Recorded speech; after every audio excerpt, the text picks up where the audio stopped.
আসসালামু আলাইকুম রহমতুল্লাহ বরকাতুহ। আলহামদুলিল্লাহ রবিল আলমিন ওসলাত ওসালামু আলা নবীল আমিন ওয়া আলা আলিহি ওয়া আসহাবিহি ওয়া মান তাবিআহুম বিইহসান ইলা ইয়াউমিদ্দিন ওয়া বা'দ। আলহামদুলিল্লাহ, আমরা আলোচনা করছিলাম শাইখুল ইসলাম মুহাম্মদ বিন আব্দুল ওয়াহাব রাহিমাহুল্লাহ এর কিতাবুত তাওহীদ আল্লাযী হুয়া হাক্কুল আবিদ। এই কিতাবটির বিভিন্ন অংশ নিয়ে আমরা গত কয়েকটি পর্বে আলোচনা করছিলাম। আমরা যে জিনিসটি তুলে ধরার জন্য সবসময় চেষ্টা করি সেটা হচ্ছে যে তাওহীদের যে কতগুলো, একটি হচ্ছে তাওহীদের দাবি, একটি হচ্ছে তাওহীদের দাবি অনুসারে আপনার কি করা কর্তব্য, কি করা আপনার বর্জন করা কর্তব্য, সেগুলো আলোচনা করেছি।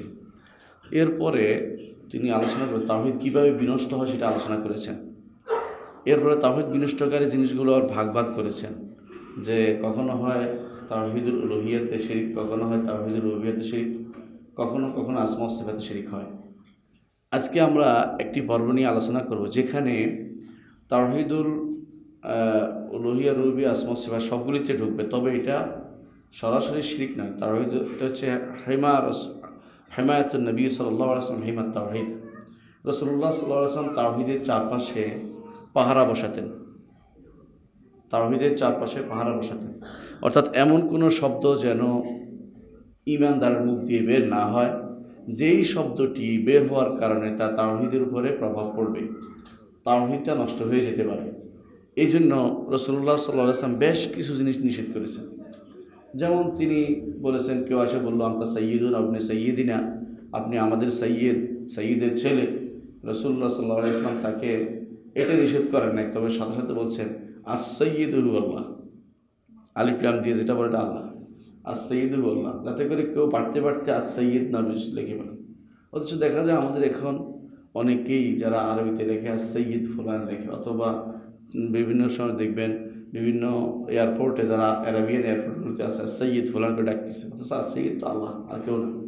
মানুষ কখনো সাইয়্যিদ হতে পারে না। আস-সাইয়্যিদ হচ্ছে ওয়াল্লাযী কামুলা ফি সুদাদিহি, যিনি তার নেতৃত্বে পরিপূর্ণতা লাভ করেছেন, তার ক্ষমতায়, তার দাপটে, যার শক্তিমত্তায়, সব কিছুতে যিনি কর্তৃত্ব প্রতিষ্ঠা করেছেন, তিনি কে? আল্লাহ রাব্বুল ইজ্জত। এই জন্য আস-সাইয়্যিদ আর কেউ হতে পারে না। তো রাসূলুল্লাহ সাল্লাল্লাহু আলাইহি ওয়াসাল্লাম যখনই কেউ এরকম আসতো, তখন নিষেধ করতেন যে এই কথাটি বলো না, এই কথাটি বলো না, ওইটা বলো। ঠিক আজকে আমরা এরকম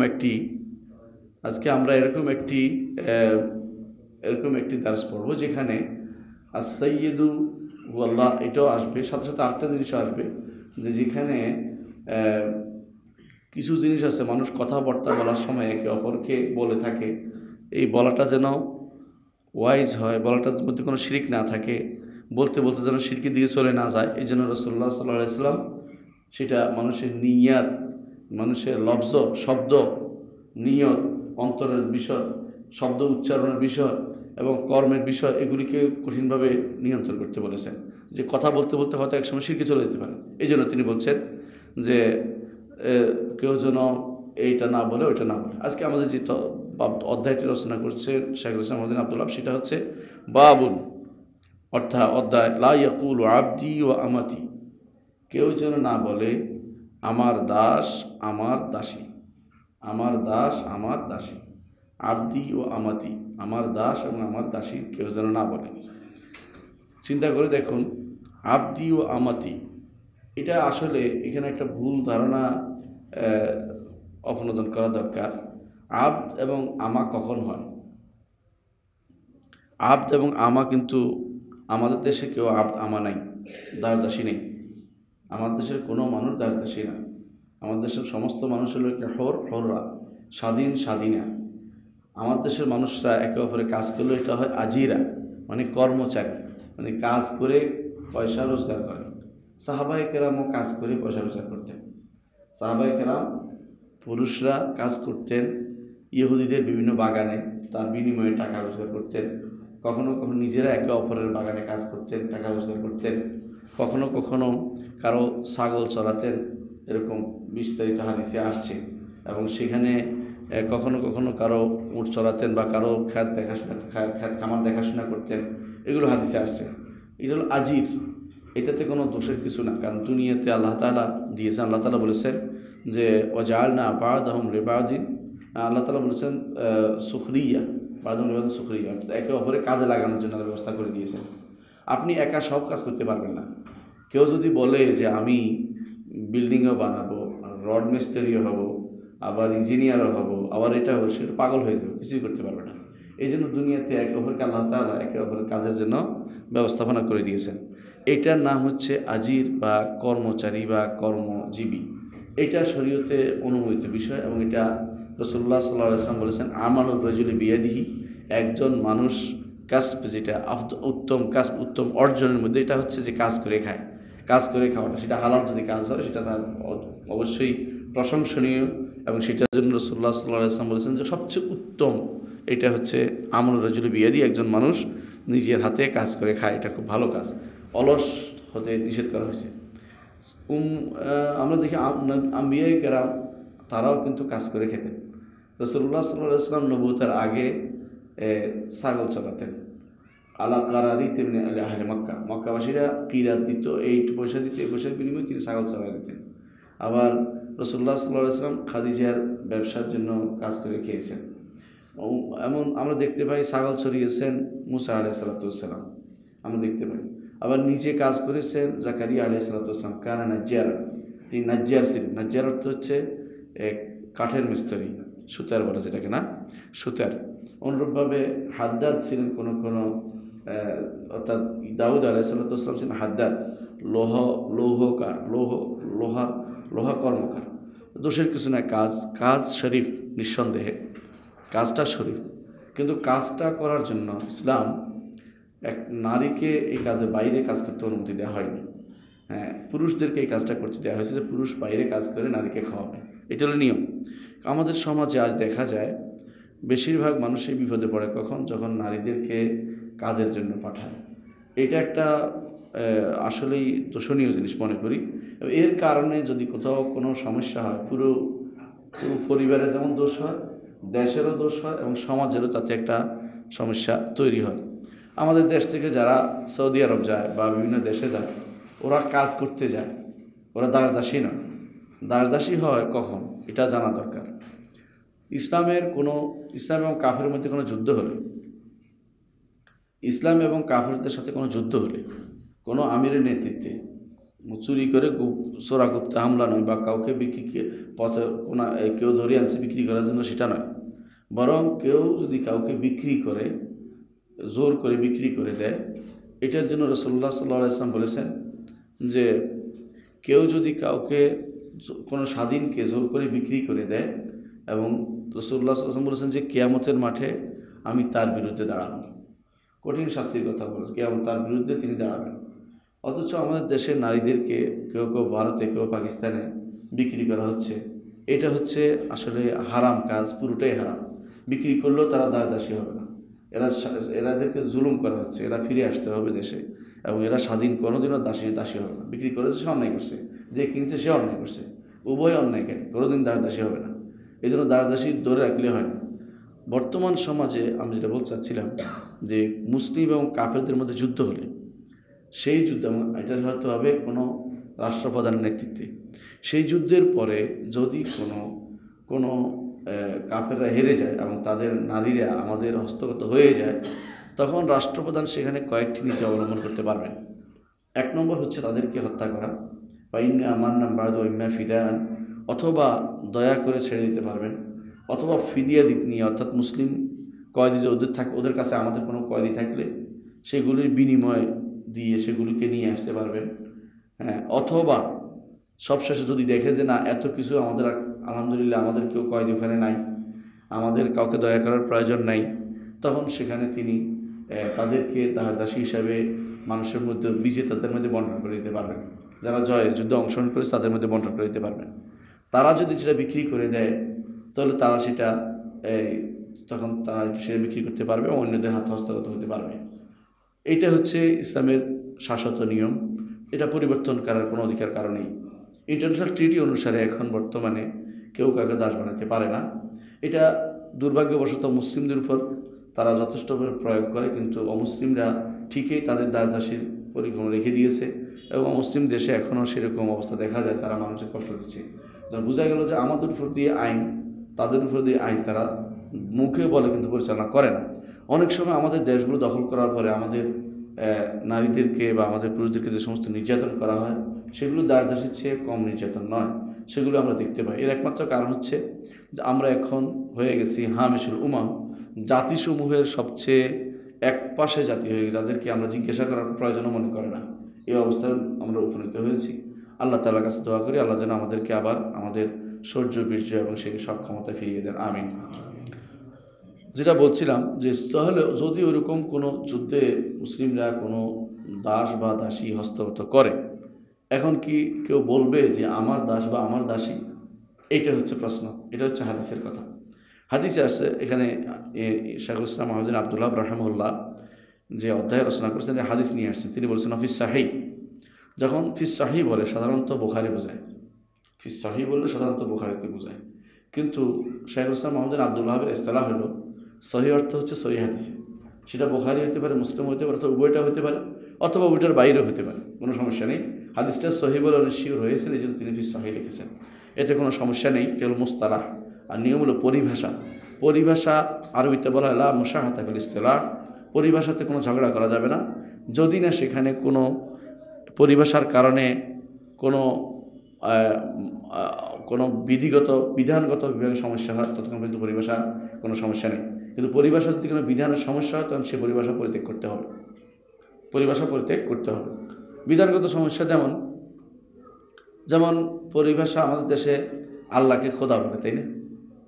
কিন্তু এটা বিধানগত সমস্যা, কারণ আল্লাহ নিষেধ করে দিয়েছে আমাকে যে নামগুলি আমি দিয়েছি এগুলি সব অন্য নামে ডাকলে আল্লাহ বলছে এলহাদ হবে, আল্লাহর সাথে সে কুফরি শিরিক করা হবে, সুতরাং অন্য নাম দেওয়া যাবে না, যেহেতু এটা বলা যাবে না, ঠিক না? কিন্তু ধরেন মসজিদকে আপনি যে সেজদার জায়গা বলেন, বাংলা নিষেধ হবে না, কারণ এটা তো একই কথা অনুবাদ করলেন আপনি। তাহলে যদি আপনি যদি এমন কোনো নাম দেন, পরিভাষা দেন, যেই পরিভাষায় কোনো সমস্যা নাই, তাহলে ইসলামে এটাকে নিষেধ করা হয় না। কিন্তু যদি পরিভাষাগত সমস্যা হয় তখন সেটাকে নিষেধ করতে হবে। তো শাইখুল ইসলাম বলছেন ফিস সাহি, সহিতে আসে, অর্থাৎ সহি কিতাবে আছে, হাদিসটি সহি। বুখারী মুসলিম যারা সহি হাদিস আনার ব্যাপারে যারা নিজেরা শর্ত দিয়েছেন তাদের কর্মকাণ্ডে যে আমরা সহি হাদিসে শুধু নিয়ে আসবো, তাদের কিতাবে এই হাদিসটা আসছে। হাদিসটা কি? এই হাদিসটি বর্তমান যে হাদিসটি উল্লেখ করেছেন সেটা আসছে বুখারীতে, আসছে মুসলিম আসছে। আন আবি হুরায়রা রাদিয়াল্লাহু আনহু, আবু হুরায়রা রাদিয়াল্লাহু আনহুর নাম সম্পর্কে অনেক মন্তব্য আছে, অনেক কথা আছে। আমরা শুধু একটাই গ্রহণ করবো, সেটা হচ্ছে আব্দুর রহমান ইবনে সাখর। আব্দুর রহমান ইবনে সাখর সহ আব্দুর রহমান ইবনে আমরও আছে, আবদুল্লাহ ইবনে আমরও আছে, এগুলো বিভিন্ন নাম আছে, আবদুল্লাহ ইবনে আয়েদও আছে, অনেক নাম আছে, আমরা সেগুলো আলোচনা করবো না। কিন্তু আমরা বলতেছি আবু হুরায়রা রাদিয়াল্লাহু আনহু তিনি বর্ণনা করতেছেন আন্না রাসূলুল্লাহ সাল্লাল্লাহু আলাইহি ওয়াসাল্লাম قال, রাসূলুল্লাহ সাল্লাল্লাহু আলাইহি ওয়াসাল্লাম বলেছেন লা ইয়াকুল আহাদুকুম, তোমাদের কেউ যেন না বলে আত'আম রাব্বাকা, তোমার রবকে খাওয়াও, ওয়াদ্দি রব্বাকা, তোমার রবকে অজু করাও, তোমার রবকে খাওয়াও এবং তোমার রবকে অজু করাও, এটা তোমাদের কেউ যেন না বলে। এই যে দুইটা শব্দ আছে, আত'আম রাব্বাকা, ওয়াদ্দি রব্বাকা, নিষেধ করছে কি জন্য নিষেধ করেছে? সেটা হচ্ছে, দেখুন রব শব্দটি আল্লাহর একটি নাম, এই জন্য আব্দুর রব বলা হয়। আব্দুর রব একটা নাম। রব্বুল আলামিন আছে না? আছে। রব্বুকুম আছে কোরআন কারীম, রব্বুকুম বারবার বলা হয়েছে রব।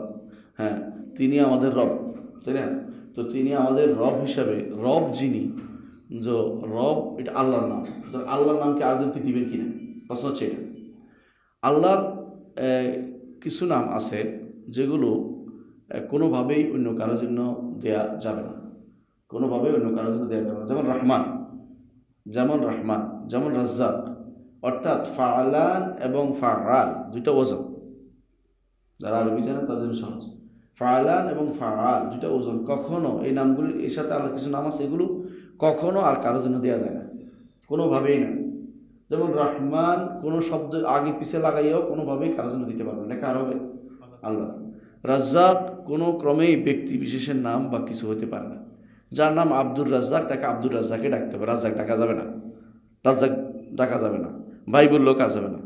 কিন্তু যদি ধরেন রাহিম, আজিজ, করিম এই জাতীয় নামগুলি হয়, ফাইল ওজনে হয় অথবা ফাউল ওজনে হয়, এই ওজনগুলো অন্যের জন্য বলা যাবে। কেন বলা যাবে? কারণ আল্লাহ তাআলা নিজে ব্যবহার করে দেখিয়েছেন, লাকাদ জাআকুম রাসূলুম মিন আনফুসিকুম আজিজুন আলাইহি মা আনিতুম হারিসুন আলাইকুম বিল মুমিনিনা রাউফুর রাহিম। ফাউল এবং ফাইল দুটো ওজনকে আল্লাহ তাআলা বান্দার জন্য ব্যবহার করেছেন, ফাআল এবং ফাআলান ছাড়া দুটো ব্যবহার করেন নাই। তাহলে আমরা দেখতে পাচ্ছি যে এই ওজনটা ব্যবহার করছে রাসূলুল্লাহ সাল্লাল্লাহু আলাইহি ওয়াসাল্লামকে আল্লাহ তাআলা দুইটা গুণ দিয়েছেন, একটা হচ্ছে রাউফ রাহিম।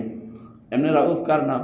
আর রাউফ আল্লাহর নাম, আর রাহিম আল্লাহর নাম। অথচ রসুলের উদাহরণ দিচ্ছেন, রসুলের ইয়াদ দিচ্ছেন কি? রাউফ রাহিম। আবার দেখেন আল্লাহ তাআলা সামিউ বাসির, আল্লাহ তাআলা সামিউ আল বাসির, তাই না? সামিউ আল বাসির। কিন্তু রাসূলুল্লাহ সাল্লাল্লাহু আলাইহি ওয়াসাল্লাম কোরআনে কারীম আল্লাহ তাআলা যে কোনো মানুষকে সামিউ বাসির ঘোষণা করেছেন।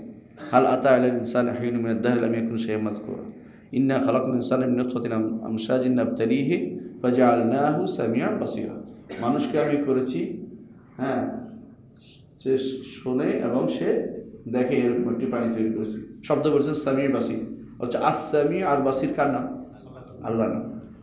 ঠিক আরেক ধরনের নাম আছে যেগুলো এই ওজনের না, কিন্তু শব্দটাই মূলত আল্লাহ ছাড়া কারোর জন্য হতে পারে না।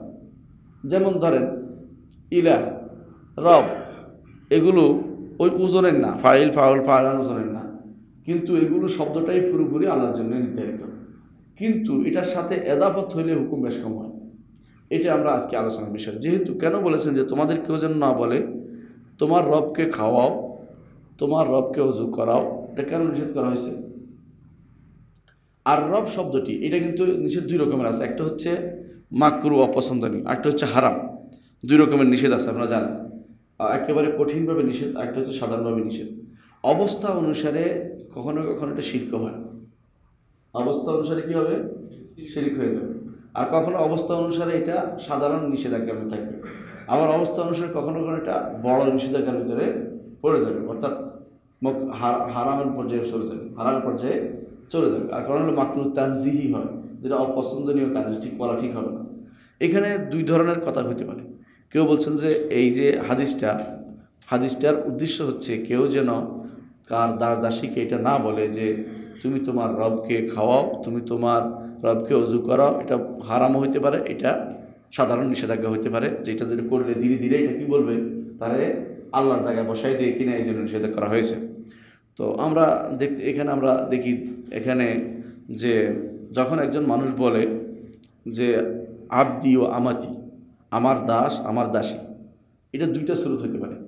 এক সুরত হচ্ছে যে অন্য কেউ বলেছে, অন্য কারোর দিকে নিসবত করছেন, আপনি তাকে সরাসরি বলছেন। যেমন ধরেন আপনার কাছে যেমন বেলাল রাদিয়াল্লাহু আনহু আছে না, আমরা কি বলি? বেলাল কানা আব্দুল উমাইয়া, বেলাল ছিলেন উমাইয়ার দাস। ঠিক কিনা কথাটা? না মিথ্যা? ঠিক কিনা? ঠিক। এটা তো বলতে পারবো। এটা কেন বলতে পারবো? এটা এই জন্য বলতে পারবো, এটা আমরা খবর দিচ্ছি, জানাচ্ছি ঘটনাটা কী ছিল, এটা বলতে চাচ্ছি। আর এটা একটা বাস্তব জিনিসও ছিল, দাস হিসেবে তার কাছে ছিল, তিনি কিনেছেন, তার কাছে ছিল। এই জন্য আল্লাহ তাআলা কোরআনে কারীমে দেখেন বলতেছেন, এটা বলা যায়, এতে কোনো সমস্যা নেই। আরেকজনের জিনিসটা আপনি খবর দেওয়ার জন্য, জানানোর জন্য যে অমুকের দাস, এটা অমুকের দাস, এইভাবে তার এতে কোনো সমস্যা নেই। তাহলে এটা আপনি দেখতে পাচ্ছেন যে অন্যের দাস বলাটা কোনো সমস্যাজনক নয়। হ্যাঁ, অন্যের দাস কোনো সমস্যা নয়। এই জন্য আল্লাহ তাআলা কোরআনে কারীম বলেছেন, ও আনকিহুল আয়ামা মিনকুম ওয়াস সালিহিনা মিন ইবাদিকুম ওয়া ইমাইকুম, তোমাদের মধ্যে যাদের বিয়ে হয়নি এদেরকে বিয়ে দিয়ে দাও, ওয়াস সালিহিন, এবং নেককারদেরকে বিয়ে দিয়ে দাও। আল্লাহ তাআলা বলছেন মিন ইবাদিকুম ওয়া ইমাইকুম, তোমাদের দাস এবং তোমাদের দাসীদের মধ্যে। আল্লাহ তাআলা তাহলে ব্যবহার করছে না তোমাদের দাস দাসী, তাহলে নিষেধ করলেন কেন রসুল বলছেন ব্যক্তিকে ইন্ডিকেট করে বলতে, এটা হচ্ছে আলাল উমুম, ব্যাপকভাবে বলতে, দাস দাসীদের বিয়ে দিয়ে দাও, তোমাদের দাস দাসীদের বিয়ে দিয়ে দাও। বলে নাই তোমার দাসটাকে, এইভাবে বলতে বলে নাই, বুঝতে আসছে কথাটা? এটা একটা ব্যাপক ইন্ডিকেট করে আমভাবে বলা হচ্ছে, এরকম বলা জায়েজ, কোনো সমস্যা নাই, এরকম বলে কোনো সমস্যা নেই। এই জন্য রাসূলুল্লাহ সাল্লাল্লাহু আলাইহি ওয়াসাল্লাম বলেছেন, লাইসা আলাল মুসলিমি ফি আবদিহি ওয়ালা ফি ফারসি সাদাকা। কোনো মুসলিমের তার দাসের উপরে এবং তার ঘোড়ার উপরে কোনো জাকাত নেই। সাদাকা এখানে জাকাত হচ্ছে, জাকাত নেই। সাদাকা এখানে দেখেন তার ঘোড়া এবং তার ঘোড়া এবং তার ঘোড়া এবং তার দাস বলা হচ্ছে, তার দাস বলা হচ্ছে, কিন্তু নির্ধারণ করে বলে নাই যেহেতু, সেজন্য এটা কোনো দোষের কিছু হয়নি, দোষের কিছু হয়নি। দ্বিতীয় আরেকটা জিনিস আছে, এটা হচ্ছে কেউ যদি বলে নিজের দিকে বলে, এতক্ষণ তো অন্যের দিকে বলছে, এখন নিজের দিকে বলে কীরকম, আমি আমার দাসকে খাইয়েছি, দাসকে কাপড় দিয়েছি, দাসকে এটা বলেছি, দাসকে আজাদ করে দিয়েছি, এটা কি জায়েজ কিনা? যদি এটা খেয়াল করবেন ভালো করে, আগেরটা বলছে কি অন্যের জন্য, আর নিজের জন্য বলেন, তাহলে দাস যদি অনুপস্থিত থাকে তাহলে সেটা বলা জায়েজ। দাস অনুপস্থিত থাকে, দাস যে অনুপস্থিত সে নাই, ধরেন আপনার একটা দাস ছিল, দাসী ছিল, আপনি বললেন তাকে আমি আজাদ করে দিলাম, আমার দাসীটাকে আমি আজাদ করে দিলাম। দাসী বলতে পারেন কী জন্য, সে সামনে নাই, সামনে না থাকার কারণে তার সমস্যা তৈরি হবে না, বা তার মধ্যে এর মধ্যে অহংকারও আসবে না, সে শুধু খবর দিচ্ছে, এই জন্য তখন সেটা জায়েজ আছে, কোনো সমস্যা নেই। আর যদি সামনে থাকে, ধরেন আপনার সামনে দাস বসে আছে, এমন সময় আপনি বললেন যে আবদি, আমার দাস, আমার দাসী, এভাবে বললেন তাকে, এটা বলা জায়েজ কিনা? এটা দুই অবস্থা হতে পারে। এক অবস্থা হচ্ছে যে এটা বলার কারণে তার কোনো মনের ভিতরে কোনো আসতেছে না, মানে অহংকার ভাব আসতেছে না, আর ওর মধ্যে ওকে অপমান করা উদ্দেশ্য না, অহংকার ভাব আসছে না, এমন অবস্থায় সেটা নিষেধাজ্ঞা না, সেটাতে নিষেধাজ্ঞা নেই, এটাতে নিষেধাজ্ঞা নেই। হ্যাঁ, বরং বলা উদ্দেশ্য যে সে আমার দাসটাকে খাওয়াইছে, এটা বলা উদ্দেশ্য, কোনো অহংকারের ভাবও নেই এবং কোনো তাকেও অপমান করার উদ্দেশ্য নয়, তাহলে সেটাও জায়েজ আছে। আর যদি বলে এই আমার দাস এটা দাও, ও আমার দাস এটা দাও, ও দাস, হ্যাঁ, এটা জায়েজ না, এটাই হচ্ছে নিষিদ্ধ, এটাই হচ্ছে নিষিদ্ধ জায়গা। তাহলে আমরা বেশ কিছু জায়গা বুঝলাম যে কিছু জায়গায় জায়েজ আছে, কিছু জায়গায় জায়েজ নেই। যেটা হচ্ছে সরাসরি ইন্ডিকেট করে কাউকে বলা হবে সেটা বলা জায়েজ নেই, এটাই হচ্ছে। হ্যাঁ, আর যদি কোনো এমন হয় যে এই যে জায়েজ নাই, এটার আসলে মাকরু হবে, কেউ বলছে কমপক্ষে, কিন্তু উপর তো হারাম পর্যন্ত যেতে পারে। কারণ দুইটা কারণে, একটা হচ্ছে আসলে সব মানুষ কার দাস? আল্লাহর দাস। এখন সাময়িক বিপর্যয়ে পড়ে লোকটা আপনার অধীনে আসছে, তাই বলে আপনি তাকে দাসী বলে অপমান করতে পারেন না, এক। দ্বিতীয়ত তাকে আপনি অহংকারের সেজে নিজে মালিক বনে যেতে পারেন না পুরোপুরি, মানে একেবারে আল্লাহর জায়গায় চলে যাওয়ার মতো অবস্থা তৈরি না হয়। এই জন্য শরীয়তে এটাকে, তার মুখটাকে ব্যালেন্স করার জন্য, তার শব্দটাকে পিউরিফাই করার জন্য, বিশুদ্ধ রাখার জন্য নিষেধ করা হয়েছে। রাসূলুল্লাহ সাল্লাল্লাহু আলাইহি ওয়াসাল্লাম বলেছেন, লা ইয়াকুল আহাদুকুম আত'ইম রাব্বাকা, তোমার রবকে খাওয়াও, নিষেধ করা হচ্ছে। এখন রব শব্দটি অন্যের দিকে অন্যের দিকে কি সম্পর্কিত করা যায় আছে কিনা, এটা দরকার আছে, কেন একটু বলে দেখবেন, এটা আমাদের সমাজে প্রচলিত আছে বেশ কিছু শব্দের মধ্যে, এই জন্য সেটা বলছি। প্রথমত, রব শব্দটি, রব আর রব কোরআনে আছে না, বহুবার আছে। রব শব্দটি ইয়ার দিক থেকে, রব শব্দটি যদি অন্যের দিকে সম্পর্কিত করার ক্ষেত্রে চার রকম অবস্থা হইতে পারে। এক নম্বর হচ্ছে যে সরাসরি বলছেন আত্রাম রব্বাকা ওয়াদ্দে রব্বাকা, এটা নিষিদ্ধ। প্রথমটা নিষিদ্ধ। এটা কেন নিষিদ্ধ?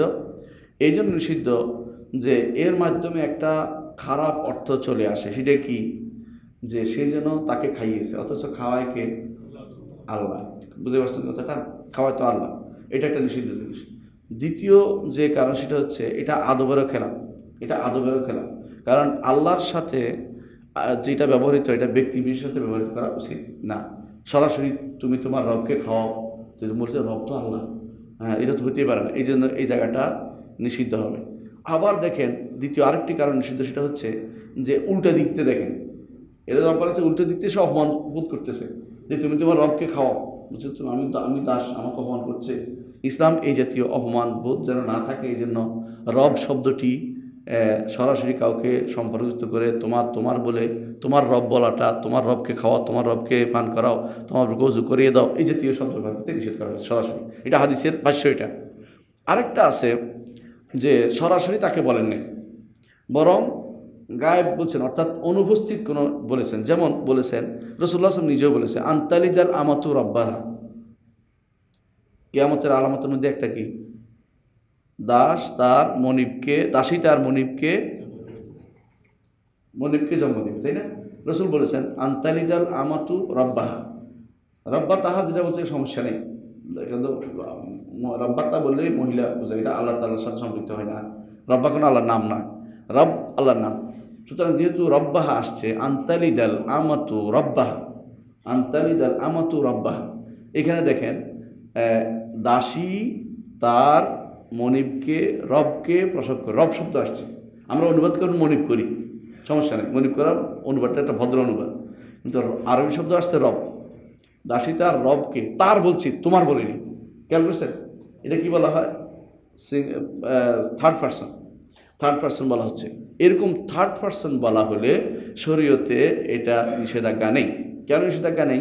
এই জন্য নিষেধাজ্ঞা নেই, এটা তাকে সরাসরি কাউকে অপমান করা হচ্ছে না, খবর দেওয়ার মতো হচ্ছে, এই জন্য এখানেও এটা জায়েজ আছে। যেমন রাসূলুল্লাহ সাল্লাল্লাহু আলাইহি ওয়াসাল্লাম বলেছেন, যখন তাকে জিজ্ঞাসা করো যখন রাসূলুল্লাহ সাল্লাল্লাহু আলাইহি ওয়াসাল্লামকে জিজ্ঞাসা করেছে, ইয়া রাসূলুল্লাহ, কখনো উট হারিয়ে যায়, কি করে?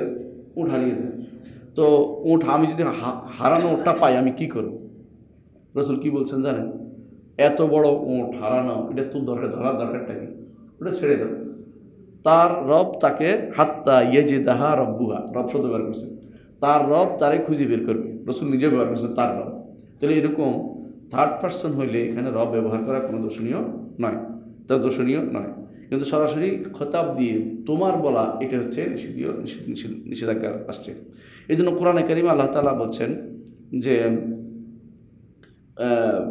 আলম তারা আন্নাল্লাহ ইয়াসজুদু লাহু মান ফিস সামাওয়াতি ওয়া মান ফিল আরদি ওয়াশ শামসু ওয়াল কামারু ওয়ান নুজুমু ওয়াল জিবালু ওয়াশ দাওয়াবু কাসীরুম মিনান নাস ওয়া কাসীরুন হাক্কা আলাইহিল আযাব ওয়া মান ইউহিনিল্লাহু ফামা লাহু মিন মুকরিম।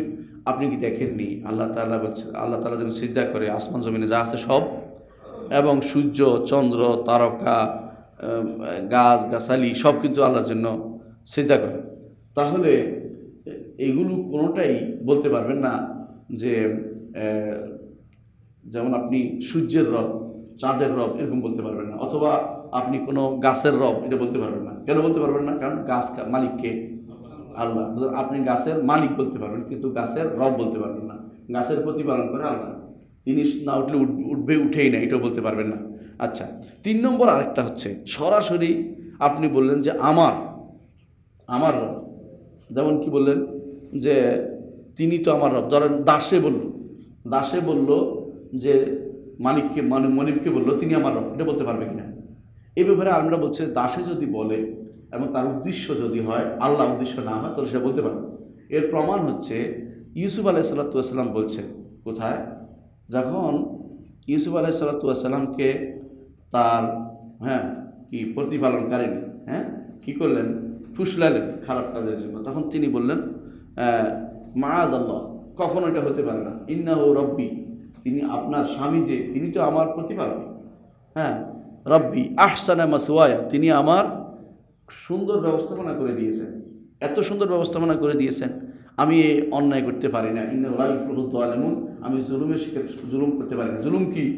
আমি তো অন্যায় করে, কোনো অন্যায় তার অনুপস্থিতিতে কোনো একটা খেয়ানত করি, এটা জুলুম হয়, বড় জুলুম, এটা আমি করতে পারি না। তাহলে শব্দটা ব্যবহার করছে ইন্নাহু রব্বি, তিনি আমার প্রতিপালক, রব ব্যবহার করছে।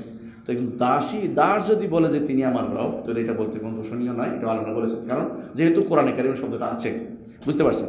আচ্ছা, 4 নম্বর একটা আছে, সরাসরি বললেন যে রব্বুল গোলাম। এই যদি বলা হয়, আপনার একটা দাস আছে আর আমি বললাম যে আপনি এই দাসের রব, এটা বলতে পারবো কিনা? হাদিসের শব্দ দ্বারা বোঝা যাচ্ছে এটাও বলা যাবে। শুধু নিষেধ হচ্ছে সরাসরি বলা যে তোমার বলাটা নিষেধ, তোমার হাদিসের শব্দ কি আসছে যে সৈয়দি ও মৌলাই, সামনে আসতেছে, এটা আলোচনা করবো ইনশাআল্লাহ। তাহলে আমরা দেখা যায় যে যতক্ষণ পর্যন্ত এতে সমস্যা না, ততক্ষণ শরীয়তে নিষেধ করে নাই। যেগুলো সমস্যা, সরাসরি কাউকে তোমার রব অথবা আমার দাস, সরাসরি এইভাবে না বলাটাকে নিষেধ করা হয়েছে। কিন্তু দাসের পক্ষ থেকে যদি বলা হয় সেটাকে নিষেধ করা হয়নি, অর্থাৎ মনিবের পক্ষ থেকে বলে অহংকারমূলক এবং আল্লাহর জায়গা নিজেকে প্রতিষ্ঠিত হয়ে যায়, এই জন্য এটাকে নিষেধ করা হয়েছে। এরপর রাসূলুল্লাহ সাল্লাল্লাহু আলাইহি ওয়াসাল্লাম বলেছেন ওয়ালিয়াকুল সাইয়্যিদি ওয়া মাওলায়া। আজকে এখানে একটা বিষয় আলোচনা করা হবে, এই জন্য এটা শুনবেন ভালো করে। মাওলানা আছে না, মাওলানার বিষয়টা আলোচনা করা হবে। এর আগে আমরা আসতেছি। রাসূলুল্লাহ সাল্লাল্লাহু আলাইহি ওয়াসাল্লাম বলছেন ওয়ালিয়াকুল, সেই জন্য বলে সাইয়্যিদি ওয়া মাওলায়া, আমার সৈয়দ এবং আমার মাওলা। কে বলে? দাস। দাস যেন বলে সৈয়দি ওয়া মাওলায়া। দাস বলবে সৈয়দি আর সৈয়দি আর মাওলায়া বলতে পারবে উভয়ে। কারণ দাস মাওলা শব্দটি দাসের জন্য যেন অ্যাপ্রোপ্রিয়েট, মাওলা শব্দটি মনিবের জন্য অ্যাপ্রোপ্রিয়েট। বুঝতে পারছেন কথাটা? অর্থাৎ এই জন্য বলা হয় মাওলা, যখন বলা ফুলান মাওলা ফুলান, অমুকের মাওলা। এই জন্য বলা হয়, দেখেন যে আবু হানিফা রাহমাহুল্লাহ তাকে বলা হয় মাওলা বনি ফুলান, অমুক গোষ্ঠীর মাওলা। ইমাম বুখারীকে বলা হয় মাওলা হুমুল জরফি, ইমাম জরফি, জাফর সাদেকের গোষ্ঠীর জরফি একজন আছে, তার জাফরের ছিল তখনকার বুখারা আমির ছিলেন, তাদের মাওলা। এই মাওলা অর্থ তাদের মনিব নয়, তাদের দাস। তাহলে মাওলা শব্দটি দাসের জন্য হয়, মাওলা শব্দটি মনিবের জন্য হয়, আর সৈয়দ শব্দটি শুধু দাস এই মনিবের জন্য হয়। তো রাসূলুল্লাহ সাল্লাল্লাহু আলাইহি ওয়াসাল্লাম দুইটা শব্দ ব্যবহার করেছেন, যে সৈয়দি ও মাওলায়া বলুন, সৈয়দি ও মাওলায়া বলুন। অর্থাৎ দাস যেন বলে আমার সৈয়দ এবং আমার মাওলা, এটা যেন এটা বলতে পারবে, এটা বলতে পারবে। তো এটা দ্বারা কেন বলছেন? কারণ এটা দ্বারা মূল জিনিস হচ্ছে যে সে আসলেই তো উচ্চ মর্যাদায় আছে না? তো উচ্চ মর্যাদা যে আছে তাকে সৈয়দ বলতেই পারে, কিন্তু কোনোভাবেই আস সৈয়দও বলতে পারবে না, আর সৈয়দ বলতে পারবে না। কারণ আস সৈয়দকে আল্লাহ, আর সৈয়দ আল্লাহ, ইমাম আহমদ হাদিসটি বর্ণনা করেছেন, হাদিস বিশুদ্ধ হাদিস। কিন্তু এজাফত করে যে সৈয়দুহু, সৈয়দ অমুক, এটা বলতে পারবে, কারণ কোরআনে কারিমে আছে ও আলফায়া সৈয়দাহা লাদাল বাব, ও আলফায়া। এরপরেই দুইজন যখন বের হইল, কে? ইউসুফ আলাইহিস সালাম ওখান থেকে পালাতে আরম্ভ করলেন, যখন তাকে কুপ্রস্তাব দিল, দুইজনে দরজার সামনে এসে সামনে আলফায়া পেয়ে গেল দুইজনে সৈয়দাহা, মহিলার সৈয়দকে, মহিলার সৈয়দ মানে স্বামী, স্বামীকে কোথায় পাইল? লাদাল বাব, দরজার সামনে। তো সৈয়দাহা বলা হচ্ছে, তাহলে আরেকজনের দিকে সম্পর্কযুক্ত করে সৈয়দ শব্দ ব্যবহার করা কোনো দোষের কিছু নাই, কিন্তু সরাসরি আস সৈয়দ বলা যাবে না। অথবা সৈয়দের পরে যদি কোনো আনা সৈয়দ ওয়ালাদে আদম বলে, সেটাও জায়েজ আছে। যেমন রাসূলুল্লাহ সাল্লাল্লাহু আলাইহি ওয়াসাল্লাম বলেছেন আমি সমস্ত বনি আদমের আনা সৈয়দ ওয়ালাদে আদম, আদম সন্তানগুলির সৈয়দ হব কিয়ামতের দিন, এটা বলা যায়। কারণ সরাসরি আস সৈয়দ বলেনি, বরং পিছনে দিয়ে কী করছে? এজাফত করছে, সম্পর্কযুক্ত করে বলেছে। এইটাও শরীয়তে জায়েজ আছে, এটাতে কোনো সমস্যা নাই। এই জন্য একজন বলতে পারবে যে আমি এর সৈয়দ, এটা বলতে পারবে, আস সৈয়দ বলতে পারবে না, আস সৈয়দ বলতে পারবে না। এখন একটা জিনিস আমরা দেখি সাধারণত অনেক সময় বলে কি, আরব দেশে সাধারণত এটা বেশি করা হয়, পুরুষের জন্য কেউ সৈয়দ ফুলান, আর মহিলা হইলে বলে আস সৈয়দা ফুলান, আর সৈয়দা ফুলানা, আর সৈয়দা ফুলানা বলে। এটা কিন্তু নিষিদ্ধ, কারণ সৈয়দাত্ব হলো যিনি নেতৃত্ব দানকারী। মহিলা কখনো সৈয়দা হয় না, সৈয়দা অমুক তমুক বলা যায় না মহিলাদের জন্য, কারণ এটা হচ্ছে মহিলারা সবসময় আল্লাহ তাআলা বলছে আর রিজালু কাওয়ামুনা আলান নিসা, আর রিজালু কাওয়ামুনা আলান নিসা, পুরুষরা সবসময় মহিলাদের উপরে কি করবে? দায়িত্বশীল হবে, এটা শরীয়ত বলেছে। এখানে যদি আস-সাইয়্যিদ বলা, তাহলে মহিলা পুরুষ, সাইয়্যিদা বলা তাহলে মহিলা পুরুষ দায়িত্বশীল হয়ে যায়। এই জন্য আস-সাইয়্যিদা বলা কখনো জায়েজ হয় না, কারণ রাসূলুল্লাহ সাল্লাল্লাহু আলাইহি ওয়াসাল্লাম বলেছেন আন-নিসা ইন্নান নিসা আওয়ানুন ইনদাকুম, এই মহিলাগুলি তোমাদের কাছে অনেকটা বন্দী জীবনযাপন করে, এর বাইরে তারা কোনো দায়িত্ব পালন করতে করার মতো ক্ষমতা রাখে না। অনুরূপভাবে রাসূলুল্লাহ সাল্লাল্লাহু আলাইহি ওয়াসাল্লাম পুরুষ সম্পর্কে বলেছেন আর রাজুলু রাইন ফি আহলি, একজন পুরুষ মানুষ তার পরিবারের মধ্যে পরিবারের দেখাশোনাকারী, তত্ত্বাবধানকারী, ও মাসউলান রাইয়াতি, সে তার পরিবারের সম্পর্কে তাকে জিজ্ঞাসা করা হবে। সুতরাং একজন মহিলাকে কখনো সৈয়দা আর সৈয়দা বলা কখনো কি নয়? জায়েজ নয়, ঠিক নয়। এটা যারা বলে তারা ভুল বলে। শব্দ রয়েছে আরেকটা, রাসূলুল্লাহ সাল্লাল্লাহু আলাইহি ওয়াসাল্লাম কি বলেছেন? সেজন্য বলে সৈয়দি বলতে পারবে, আর একটু মাওলায়া বলতে পারবে, আমার মাওলা বলতে পারবে। কেমন? কে? দাসে বলবে আমার সৈয়দ, আমার মাওলা বলতে পারবে। এখন প্রশ্ন হচ্ছে মাওলায়া শব্দের অর্থ কী, এটা নিয়ে আমরা একটু আলোচনা করতে চাইছি। হ্যাঁ, মাওলা অর্থ হচ্ছে ওলি, ওলি কয় না আমাদের দেশে, ওলি কি? ওলিকে, হ্যাঁ ওলি কারা? যারা বিরাট কাপড় চোপড় পরে, মাথায় পাগড়ি, গায়ে জামা, তাই না, দরবার খুলে বসেছে, তাই না, জিকির আজকার করায়, তারপর আপনাকে একটা বিশেষ তালিম দেয়, বিশেষ ওজিফা দেয়, হ্যাঁ, তারপরে আপনাকে জান্নাতে যাওয়ার সুসংবাদ দিয়ে দেয়, ওরা তো অলি হয়ে গেছে, তাই না? এটা তো অলি। অলি শব্দের অর্থ এটা না, আসলে ভুল, আমাদের এই ধারণাটা ভুল। অলি অলি দুই প্রকার, একটা হচ্ছে ব্যাপক সব কিছুর উপরে যিনি কর্তৃত্ব করেন, এটা হচ্ছে ওলায়া মুতলাকা বলে এটাকে, মানে ব্যাপক ক্ষমতাধর যিনি, দায়িত্ব ব্যাপক যিনি, সব অভিভাবক, সব কিছুর অভিভাবক। সেই হিসাবে আল্লাহ তাআলা নিজে তার নিজের সম্পর্কে কি বলেছেন, কি বলেছেন? মাওলা আনতা মাওলানা, আমরা যে দোয়া করি আনতা মাওলানা, সেটা হচ্ছে ব্যাপক ক্ষমতাধর হিসাবে। এই অলি একটা অর্থ আছে যে অভিভাবক, সবার অভিভাবক। এটা আল্লাহ ছাড়া কারোর জন্য হওয়া সম্ভব না, এটা আল্লাহ ছাড়া কারোর জন্য হওয়া সম্ভব না। এটা আবার এই আল্লাহর এই এই যে অভিভাবকত্ব দুই প্রকার।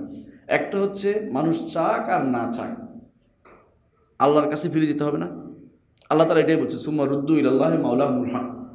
এই যে যারা ফিতনাবাজ তাদেরকে আল্লাহ তাআলা আবার তাদেরকে ফেরত নিয়ে যাবেন কোথায়? তার হক মাওলার কাছে নিয়ে যাবেন তিনি নিজে, অর্থাৎ তিনি হক মাওলা, হক মাওলা তিনি, বা সঠিক মাওলা হচ্ছেন তিনি, তার কাছে আল্লাহ তাআলা তাকে নিয়ে যাবেনই। এই হিসাবে আল্লাহ তাআলা এইটা সর্বময় কর্তৃত্বের অধিকারী, কেউ চাক বা না চাক তিনি হচ্ছেন ওলি নিঃসন্দেহে। সমস্ত মানুষের ওলিকে আল্লাহ তাআলা, এটা নিঃসন্দেহে, এটা ব্যাপক অর্থে এইটা কোনো মানুষ দাবি করার কোনো ক্ষমতা রাখে না, যদি করে তাহলে সে কাফের হয়ে যাবে সঙ্গে সঙ্গে। দ্বিতীয়টা হচ্ছে ইমানদারদের বিশেষ ওলায়াত, ইমানদারদের বিশেষ ওলি। কেমন বিশেষ ওলিকে? ইমানদারদের বিশেষ ওলিকে আল্লাহ আবার, এটা কিন্তু উইলিংলি। আগেরটা ছিল, ওইটা ছিল রুবুবিয়ত অনুসারে, এটা হলো উলুহিয়ত অনুসারে। আপনি বুঝতেন কিনা? সূর্য পূর্ব দিক থেকে পশ্চিম দিকে যায়, তাই না? তাই কিনা যায়? এটা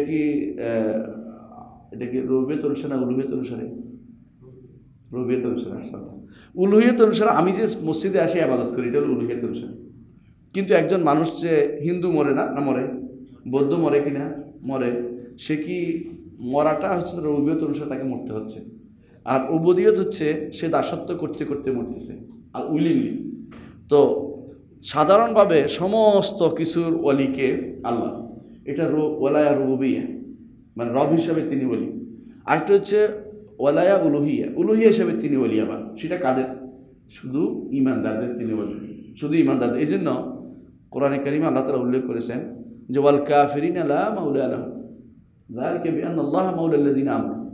এইটা এই জন্য যে আল্লাহ হচ্ছে ওলি, আল্লাহ ওলিউল্লাযিনা আমানু আছে কোরআন সে বারবার, হ্যাঁ। তো আল্লাহ ওলিউল মুত্তাকিন বারবার বলা হচ্ছে। এইটা হচ্ছে উইলিংলি আমরা গ্রহণ করে নিচ্ছি আল্লাহকে আমাদের ওলি হিসাবে। এই জন্য আল্লাহ কোরআন বলতেছে ওয়াত কাফিরিনা লা মাওলা লাহুম, কাফিরদের কোনো ওলি নেই। ওলি নেই মানে কি? মানে তারা উইলিংলি ওলায়াত গ্রহণ করে নাই, কিন্তু তারাও আল্লাহর ওলায়াত মানতে বাধ্য, তার কর্তৃত্ব মানতে বাধ্য, প্রভাব মানতে বাধ্য। কোথাও যেতে পারবে না, আসমান জমিন ভেদ করে আর কোথাও যাওয়ার ক্ষমতা তাদেরও নাই, তারা ওখানে যেতে পারবে না। কিন্তু ইমানদাররা যে ওলায়াত, এটা হলো তাদের উইলিংলি, ইচ্ছা করে, মানে নিজেরা আল্লাহকে ওলি হিসেবে নিয়েছে, এটা হচ্ছে মহব্বতের। আর এটা হচ্ছে জোর করা। আসমান জমিন ভেদ করে কোথাও যেতে পারবে? কেউ যেতে পারবে না। এই যে মরে, তারা ইচ্ছা করে মরে না, কিন্তু ইমানদারের মৃত্যু আনন্দের মৃত্যু হয়, সে বুঝে তার রবের কাছে সে যাচ্ছে, হ্যাঁ। কিন্তু অন্যরাও যেতে হয়, কিন্তু সেটা তার ইচ্ছা করে যাওয়া হয় না।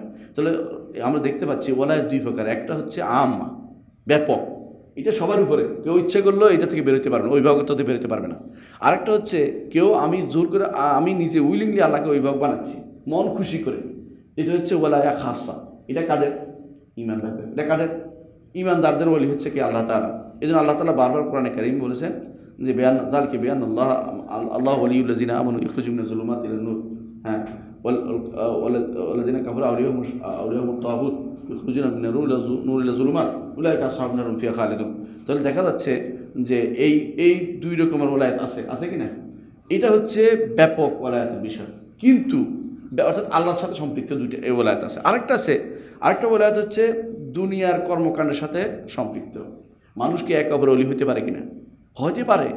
আপনার সন্তানরা আপনার অধীন, আপনি হচ্ছেন তাদের ওলি। আমাদের ওলিল আমর আছে না? আতিউল্লাহ আতিউর রাসূল ও উলিল আমরি মিনকুম। উলিল আমর কারা? আলেমরা এবং শাসকরা।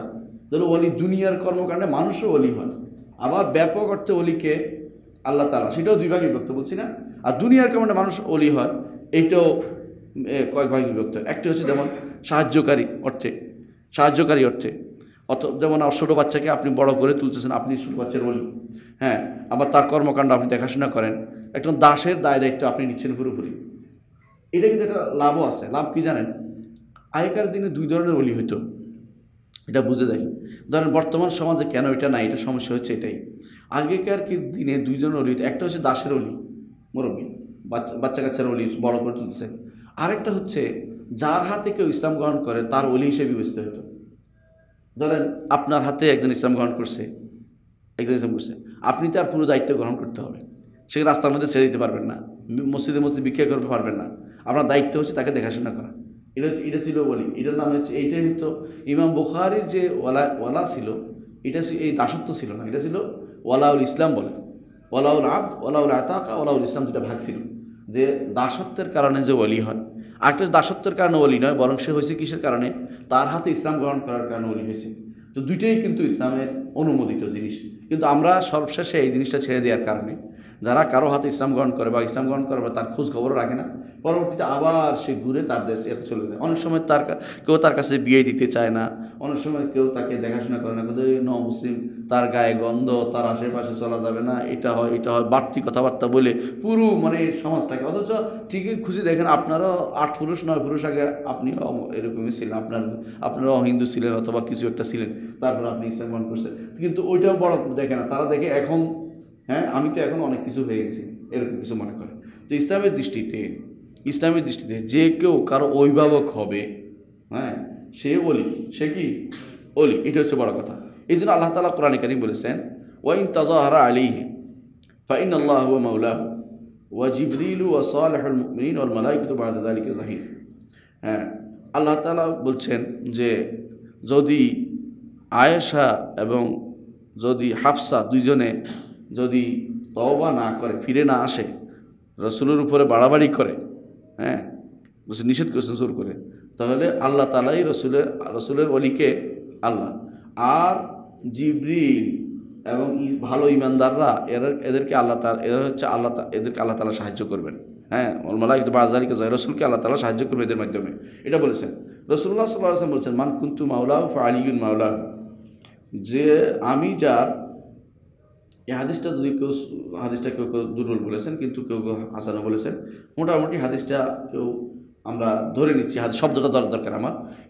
আমি যদি কারো অলি হই, রসুল অলি, তাহলে আলীকেও সেজন্য অলি বানায়, আলী রাদিয়াল্লাহু আনহুকে সেই জন্য তার বন্ধু বানায়, তার শত্রু না বানায়।